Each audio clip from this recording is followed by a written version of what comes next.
how do we describe what we do? My name is Todd Natenberg. I'm an award-winning sales professional who increases revenues for companies systematically. I'm passionate, driven, and have a proven track record. Through informal leadership, I serve as a force magnifier to raise the standards of those around me. As a brand new father of twin sons, the mother's right in the back there, brand new father of twin sons, 3 months old, I am looking for a new full-time opportunity to help grow sales for a company in Kansas City long term. I'm looking for a business home. Ideally, that would be as a full-time corporate sales trainer or a sales professional in educational K-12 technology sales or medical healthcare sales. I increase revenues for companies. What do you say? Let me ask you a question here. Who here is unemployed? Who here was laid off from a position? None of you are unemployed. I am an award-winning sales professional who increases revenues for companies systematically. I might not be getting paid for it right now, yet that is still what I do. Does that make sense? It's important.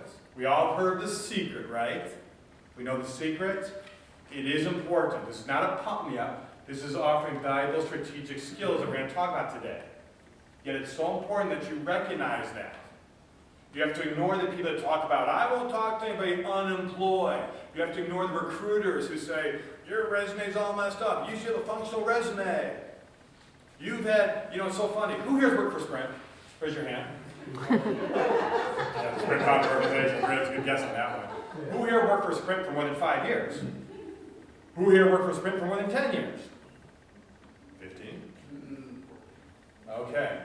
Who here has had their most recent position only lasted a year? Who here had their most recent position only last 2 years? Let me ask the Sprint people, make this interactive. You have had the same jobs as me for 10, 15 years. Is that great when you're interviewing for jobs or bad when you're interviewing for jobs? Who said bad? Sure. Why is it bad?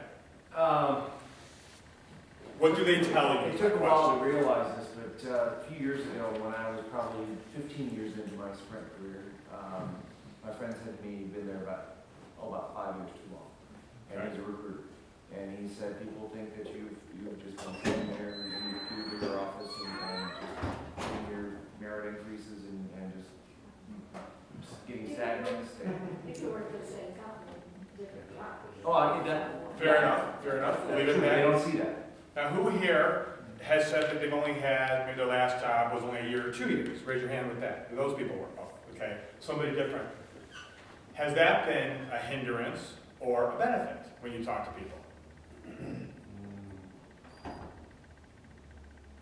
Yeah, it's a hindrance because you don't have the experience. Exactly. Isn't that the most unbelievable paradox I've ever heard in my life? So here's somebody that worked for Sprint. I think it's a point of reference depending on if that person has experienced that same thing themselves or they were in the same position. Couldn't agree with you more. 20 years. Couldn't agree with you more. Based on the point of reference. Write that down. It's based upon the point of reference. In other words, when you're talking to the right person, if it's the right opportunity, either way, it's a good thing. See, one of the things that is so critical, and jot this down, we're talking today about state initial benefits. I know we're doing some networking here as well. Yet today we're talking about this type of process. You are looking for a job. You are not networking. This is not about long-term relationships. This is about you offering value to look for a job.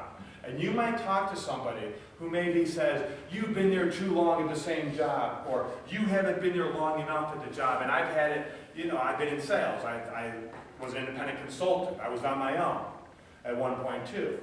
So the point is, if you are talking to the right person, that's what matters. And that's a good segue into the ideal client that we're going to talk about. What is your ideal job? Does that make sense? Because it's important, when it comes to looking for a job, everybody's got an opinion, right? It's like the old joke. Everybody who doesn't have a job wants a job. Everybody that has a job for the last 10 years hates their job. It's like the funniest thing.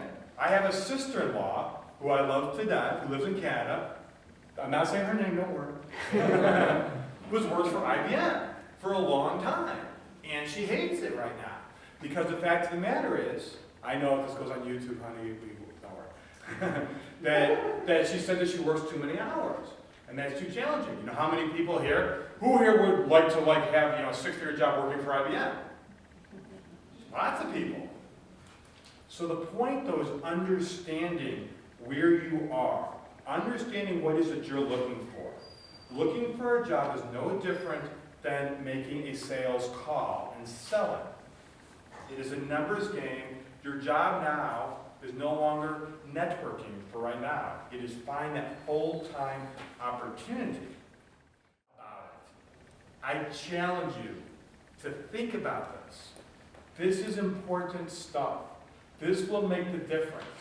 See, so much of why I had you do these exercises is for you to get your mindset going. I'm looking in the eyes, I gotta tell you. I know I'm an energetic person. I'm in the same boat as you.